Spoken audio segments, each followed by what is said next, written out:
Hi to all, అందరికీ నమస్కారం. Welcome back to our channel. మీరందరూ ఎలా ఉన్నారు? బాగున్నారా? సో నేనైతే బాగున్నాను. ఈ మధ్యకాలంలో మన ఛానల్లో లాంగ్ వీడియో పోస్ట్ చేసి చాలా రోజులు అయిపోయింది కదండి. సో అందుకే ఈరోజు అయితే నేను ఒక మంచి ట్రావెల్ బ్లాగ్తో మీ అందరి ముందుకు వచ్చేస్తున్నాను. సో ఇంకా ఫైనల్గా మేము యూఎస్ నుండి ఇండియాకి అయితే రిటర్న్ వచ్చేస్తున్నాము. సో ఫస్ట్ మా ట్రావెల్ ఎలా స్టార్ట్ అయింది అంటే, ఫస్ట్ అయితే మేము ఆస్టిన్లో ఫస్ట్ ఫ్లైట్ ఎక్కుతున్నాము. ఇది టోటల్ జర్నీ అయితే 4 hours న్యూయార్క్కి.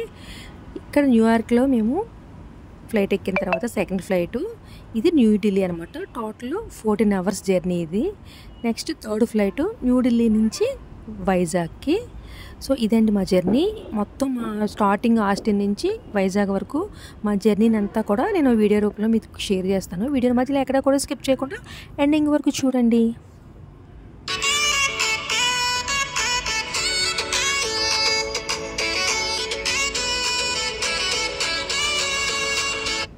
ఎయిర్పోర్ట్కి అయితే మా కుషలు వచ్చి డ్రాప్ చేసేవాడు మమ్మల్ని. సో పిల్లలు ఎంత పెద్దవాళ్ళైనా తల్లిగా వాళ్ళకి చిన్నపిల్లలే లెక్క వస్తారండి.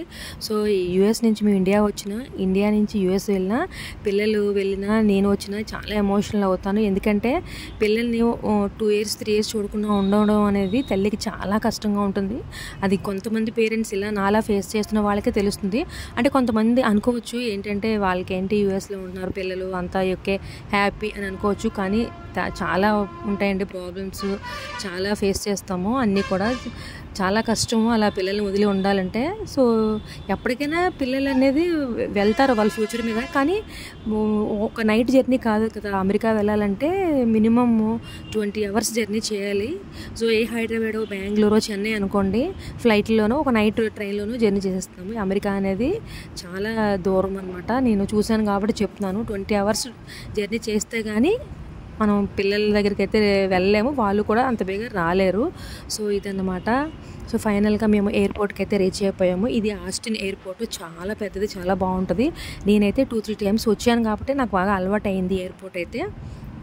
ఇంకా మేము ఫస్ట్ ఎంటర్ అవగానే మా ఎయిర్లైన్స్ అయితే అమెరికన్ ఎయిర్లైన్స్. ఫస్ట్ అక్కడ బోర్డింగ్ పాస్ కలెక్ట్ చేసుకుని మా లగేజ్ చెకింగ్ బ్యాగ్స్ ఇచ్చేసి ఇప్పుడు మీకు చూపించాను కదా మా క్యాబిన్ బ్యాగ్స్ పట్టుకొని మేము టీఎస్ఏ పాయింట్ దగ్గరికి అయితే ఇంకా వచ్చేస్తున్నాం అనమాట. సో మాకైతే లగేజ్ మేము 23 ఒకటే ఇచ్చారు టికెట్ బుక్ చేసినప్పుడు. ఇంకొక 23కి మేము మళ్ళీ అమౌంట్ పే చేయవలసి వచ్చింది. 23 అంటే $100 ఫైన్ వేశారు వాళ్ళు. అంటే ఎవరైనా పే చేయాలి, ఒకటే ఇస్తారనమాట. ఒక క్యాబిన్ బ్యాగ్, ఒక 23 లగేజ్ ఇస్తారు. సో తగిన ఎక్స్ట్రా తీసుకొస్తే మనం ఇలా $100 కట్టాలన్నమాట. సో కట్టిన తర్వాత ఇంకా మేము టీఎస్ఏ పాయింట్ చెకింగ్ దగ్గరికి అయితే ఇగో లైన్ ఉంది చూసారు కదా, ఇలాగ ఇంకా ఇక్కడికి రావాలి. ఇవన్నీ కూడా డెల్టా ఎయిర్లైన్స్, సౌత్ వెస్ట్, ఇక్కడ డొమెస్టిక్స్ ఇవన్నీ ఉంటాయి. ఇవన్నీ దాటుకుని మనం కొంచెం ముందుకైతే రావాలి. సో ఎక్కడ అంటే ఉంటాయి హెల్ప్ డెస్క్స్ ఉంటాయి, మనం అడిగి తెలుసుకోవచ్చు. ఇది రావాలి, గేట్స్ దగ్గరికి వెళ్ళాలి అంటే హెల్ప్ డెస్క్ ఉంటాయి, మనం అడగాలి. ఏదైనా సరే నా ఎక్స్పీరియన్స్ ద్వారా నేను ఏంటైతే ఒక చెప్తున్నాను. మనం ఇంటర్నేషనల్ జర్నీ అంటే మినిమం 3 hours ముందే ఉండాలండి. 4 to 3 hours. లేదంటే ట్రాఫిక్ వల్ల, లేదంటే ఇక్కడ టీఎస్ఐ పాయింట్ దగ్గర లైన్స్ చూపిస్తాను మీకు చూడండి. ఎంత లైన్స్ ఉంటున్నాయంటే యూఎస్లో కూడా చాలా టైం పడుతుంది. అలానే మాకు డొమెస్టిక్ అయితే మేము ఒకటి సౌత్ వెస్ట్ మేము మిస్ అయిపోయాము. మేము పిట్స్బర్గ్ నుంచి ఆస్టిన్ వచ్చేటప్పుడు అయితే అలానే మిస్ అయిపోయాము. టీఎస్ఏ పాయింట్ దగ్గర ఒక 5-3 lines ఉన్నాయి, అవి చాలా టైం పడుతుంది. సో అందుకనే ఎప్పుడు ఇంకా ఫ్లైట్ జర్నీ అనేసరికి ఏదైనా సరే మనం ముందుగా ఉంటే కొంచెం బెస్ట్, కొంచెం ఫ్రీగా వెళ్ళొచ్చు కదా.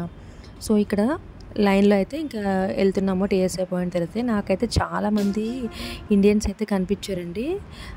ఎక్కువగా నార్త్ ఇండియన్స్ ఎక్కువ కనిపించారు నాకు సౌత్ ఇండియన్స్ కన్నా.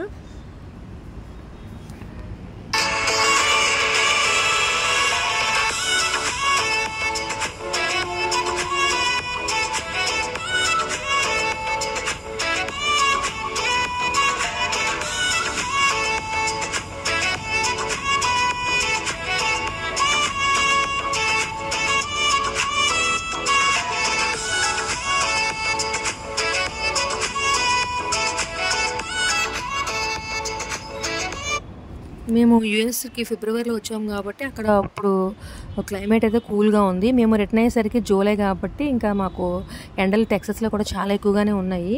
సో ఇక్కడ డిఫరెంట్గా ఉంటాయండి, ఎండలు గుచ్చుకున్నట్టుగా ఉంటాయి, సెపరేట్గా ఉంటాయి. మనకి ఏంటంటే క్లైమేట్ ఉక్కు పెడుతున్నట్టు అట్లా ఉంటుంది, అక్కడ అట్లా కాదు, వేరేలా ఉంటుంది, చాలా డైరెక్ట్గా తగిలినట్టుగా ఉంటుంది అనమాట ఎండ అయితే. సో ఇంకా టీఎస్ఏ పాయింట్ దగ్గర మేము చెకింగ్ అంతా కూడా కంప్లీట్ చేసేసుకుని ఇంకా మేము మా గేట్ దగ్గరికి అయితే వెళ్తున్నాము. యాక్చువల్గా మీకు ఒక విషయం అయితే షేర్ చేయాలి. ఫస్ట్ మేము ఈ ఫ్లైట్కి వచ్చిన రోజు అయితే యాక్చువల్గా టెక్సస్లో చాలా వర్షాలు పడినందువల్ల ఏంటో ఫ్లైట్ అయితే క్యాన్సిల్ అయింది. న్యూయార్క్ ఫ్లైట్ అయితే మేము క్యాచ్ చేయలేకపోయాము. సో అందుకని చెప్పేసి మేము ఇంకా ఫ్లైట్ క్యాన్సిల్ చేసుకుని ఇంటికైతే మళ్ళీ బ్యాక్ వెళ్ళిపోయాము అనమాట. అంటే ఆ రోజు నేను వీడియో షూట్ చేద్దాం అనుకున్నాం, కానీ మా లగేజ్ కలెక్షన్ అంతా హర్రీ బర్రీ అయిపోయింది, మాకు అసలు టైం సరిపోలేదు. క్యాన్సిల్ అనేసరికి లగేజ్ మళ్ళీ వేరే ఫ్లైట్లో వెళ్ళిపోతుంది, మళ్ళీ అది మిస్ అవుతుంది అని చెప్పేసి ఇంక నేను అదే లగేజ్ కలెక్ట్ చేసుకోవడం ఆ బిజీలో ఉండిపోయాను.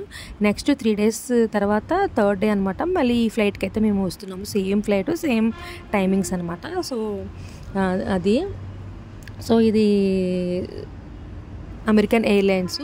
యాక్చువల్గా ఫ్లైట్ అయితే 2:55కి, అంటే ఆల్మోస్ట్ 3 o'clock అనమాట. సో ఇంక మా గేట్ దగ్గరికి అయితే ఇంక మేము వెళ్తున్నాము.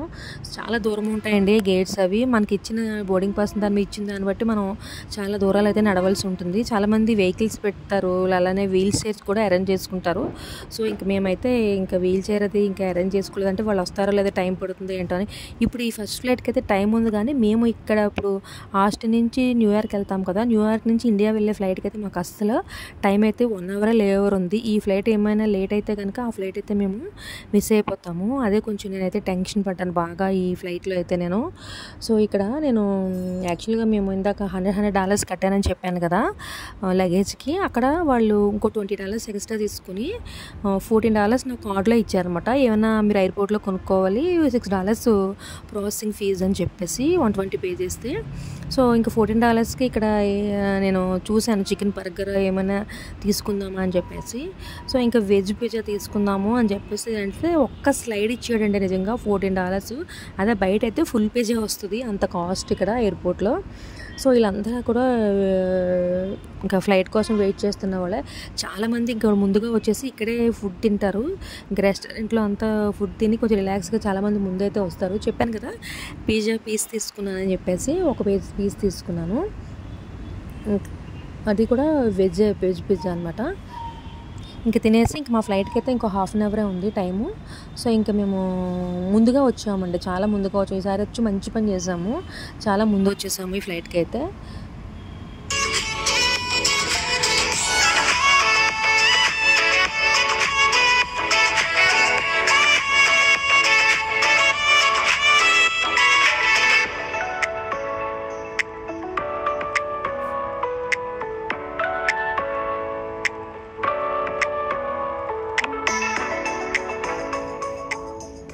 న్యూయార్క్ ఎయిర్పోర్ట్ దిగాక 1 hour ఉంది. నాకు ఏమైనా టైం ఉంటే న్యూయార్క్ ఎయిర్పోర్ట్ కూడా నేను వీడియో తీస్తాను. నాకు తెలిసి అంత టైం ఉంటుందో లేదో తెలియదు, ఎందుకంటే ఈ ఫ్లైట్ దిగాలి మేము, నెక్స్ట్ ఆ ఫ్లైట్లో మేము వెళ్ళాలి. ఇంకా గేట్ నెంబర్ ఎక్కడుందో చూసుకుని అయితే వెళ్ళాలి. ఇంక 1 hour ఉంది. ఏమాత్రం ఈ ఫ్లైట్ లేట్ అయినా ఆ ఫ్లైట్ మిస్ అయిపోద్ది. సో అదే టెన్షన్లో అయితే ఉన్నాం మేము.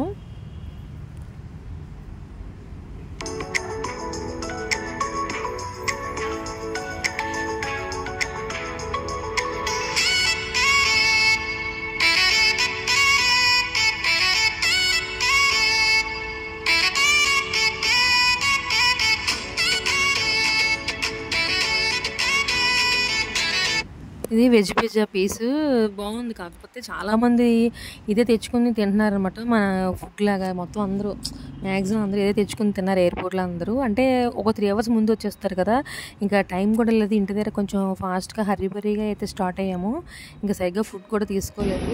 సో ఇంకా హరీబరీగా స్టార్ట్ అయ్యాం కదా.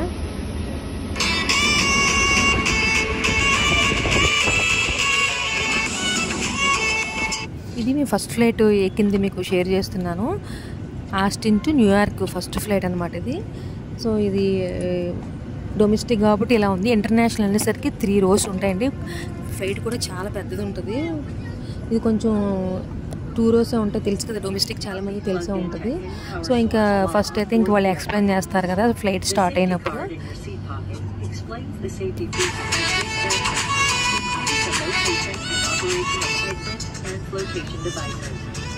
Of course, don't hesitate to ask our crew members questions.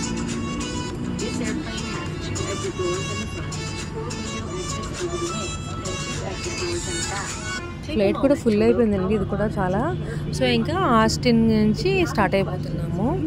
So ఇంకా మళ్ళీ ఎప్పుడు వస్తామో తెలియదు కానీ ఇంకా వెళ్తున్నాము ఆస్టిన్కి బై బై చెప్పేసి ఇంకా న్యూయార్క్ అయితే ఇంకా స్టార్ట్ అయిపోయాం అనమాట. ఎగ్జాక్ట్గా 3 o'clock అయింది. ఫ్లైట్ స్టార్ట్ అయ్యేసరికి 3 o'clock అయింది. ఫ్లైట్ ఎక్కిన ఒక హాఫ్ అన్ అవర్ తర్వాత మనకి డొమెస్టిక్స్లో అయితే ఇక్కడ ఎక్కువగా ఏం చేస్తారంటే ఎనీ స్నాక్ ఇస్తారనమాట. స్నాక్ ఒక కూల్ డ్రింక్ కానీ కాఫీ అలా ఇస్తారనమాట. మనకి ఏమైనా యాపిల్ జ్యూస్ ఏదైనా ఇస్తారు.